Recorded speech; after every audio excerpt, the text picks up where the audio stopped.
ഇസ്രയേലിന് വഴങ്ങിക്കൊണ്ട് ഒരു വെടിനിർത്തൽ കരാറിലില്ലെന്ന് തന്നെയാണ് ഹമാസ് പറയുന്നത്. ആക്രമണം നിർത്തുക, സൈന്യം പിൻവാങ്ങുക, പലസ്തീൻ തടവുകാരുടെ കൈമാറ്റം ഉറപ്പാക്കുക എന്നിങ്ങനെയുള്ള പഴയ നിലപാടിൽ ഒരു മാറ്റവുമില്ലെന്നും ഹമാസ് സായുധ വിഭാഗമായ അൽ-ഖസാം ബ്രിഗേഡ് വക്താവ് അബു ഉബൈദ പറയുന്നു. യുദ്ധം 6ാം മാസത്തിലേക്ക് കടന്നിരിക്കെ പോരാട്ടം കൂടുതൽ ശക്തമായി തുടരുന്നതായും അൽ-ഖസാം ബ്രിഗേഡ് വ്യക്തമാക്കുന്നുണ്ട്. കാര്യങ്ങൾ ഇസ്രയേൽ മാത്രമല്ല തീരുമാനിക്കേണ്ടതെന്നും അബു ഉബൈദ പറയുന്നു.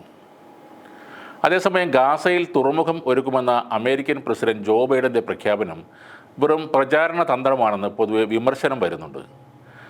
സൈപ്രസിൽ നിന്ന് നേരിട്ട് ഗാസ തീരത്തേക്ക് സഹായം എത്തിക്കാൻ കഴിയും വിധം ഗാസയിൽ തുറമുഖം സൃഷ്ടിക്കുമെന്നാണ് US കോൺഗ്രസിലെ വാർഷിക പ്രഭാഷണത്തിൽ ജോ ബൈഡൻ പറഞ്ഞത്. അമേരിക്കൻ സൈന്യത്തിൻ്റെ നിയന്ത്രണത്തിലായിരിക്കും ആ തുറമുഖം. ബ്രിട്ടനും യൂറോപ്യൻ യൂണിയനും അമേരിക്കയുടെ ഈ പ്രഖ്യാപനത്തെ സ്വാഗതം ചെയ്യുകയും ആ തുറമുഖവുമായി സഹകരിക്കുമെന്ന് അറിയിക്കുകയും ചെയ്തിരുന്നു. എന്നാൽ ബൈഡൻ്റെ പ്രഖ്യാപനം ഗാസയിലെ ദുരിതങ്ങൾ അവസാനിപ്പിക്കാനുള്ള ആത്മാർത്ഥമായൊരു ശ്രമം അല്ലെന്നാണ് മനസ്സിലാവുന്നത്. ഇസ്രയേലിനെ കണ്ണടച്ച് പിന്തുണക്കുന്നതിൽ നിന്നും സ്വന്തം രാജ്യത്തും അന്താരാഷ്ട്ര രംഗത്തും വലിയ വിമർശനങ്ങൾ അമേരിക്കയ്ക്ക് നേരെ ഉയരുന്നുണ്ട്.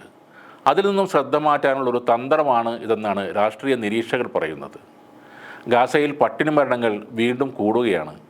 ഇതൊഴിവാക്കാൻ റാഫയിലൂടെയും മറ്റ് കരമാർഗത്തിലൂടെ തന്നെ അന്താരാഷ്ട്ര സഹായം എത്തിക്കാൻ ഇസ്രയേലിനെ അമേരിക്ക നിർബന്ധിക്കുകയാണ് വേണ്ടതെന്ന് UN ഏജൻസികൾ പറയുന്നു. റമദാൻ വ്രതം ആരംഭിക്കുന്നതിന് മുൻപേ വെടിനിർത്തൽ ഉണ്ടാകുമെന്ന പ്രതീക്ഷയിൽ കഴിഞ്ഞ ഞായറാഴ്ച ആരംഭിച്ച കെയ്റോ ചർച്ചയിൽ ഇസ്രയേൽ സഹകരിക്കാതെ ഇരുന്നതോടെ അത് പരാജയമായി മാറുകയായിരുന്നു.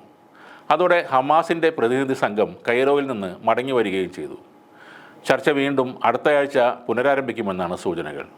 CIA മേധാവി വില്യം ബേൺസ് കെയ്റോയിൽ നിന്ന് ദോഹയിലെത്തി എന്നും റിപ്പോർട്ടുകളുണ്ട്. ഗാസയിലേക്ക് സഹായം എത്തിക്കാനായി സജ്ജീകരിക്കുന്ന സമുദ്ര ഇടനാഴി പദ്ധതിയിൽ UAEയും പങ്കാളികളാകും.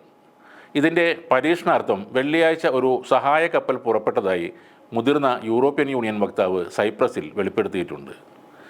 തടസ്സങ്ങളില്ലെങ്കിൽ അടുത്ത ദിവസങ്ങളിൽ വിപുലമായ രീതിയിൽ സഹായ കപ്പലുകൾ എത്തിക്കാൻ കഴിയുമെന്നാണ് പ്രതീക്ഷിക്കുന്നത്. സൈപ്രസ് സമുദ്ര ഇടനാഴി എന്ന പേരിലാണ് കടൽ വഴി സഹായം എത്തിക്കാൻ സംവിധാനമൊരുക്കിയിട്ടുള്ളത്.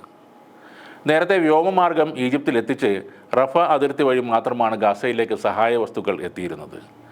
ഇതുവഴിയുള്ള സഹായം കൊണ്ട് ഒന്നും ആകാതെ വന്ന അവസ്ഥയിലാണ് UAE അടക്കമുള്ള രാജ്യങ്ങൾ ഈ പുതിയ വഴി തേടിയത്. കഴിഞ്ഞ ദിവസങ്ങളിൽ വ്യോമമാർഗം എയർ ഡ്രോപ്പ് ചെയ്ത UAE സഹായ വസ്തുക്കൾ എത്തിച്ചിരുന്നു.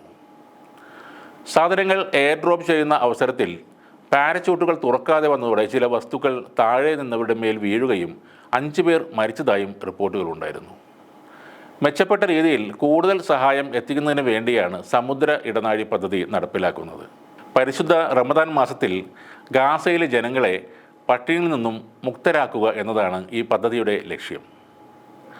ഇതേസമയം വെസ്റ്റ് ബാങ്കിൽ 3500 പുതിയ അനധികൃത നിർമ്മാണങ്ങൾ നടത്താനുള്ള ഇസ്രയേൽ നീക്കത്തെ അപലപിച്ചുകൊണ്ട് കുവൈറ്റും രംഗത്തെത്തി.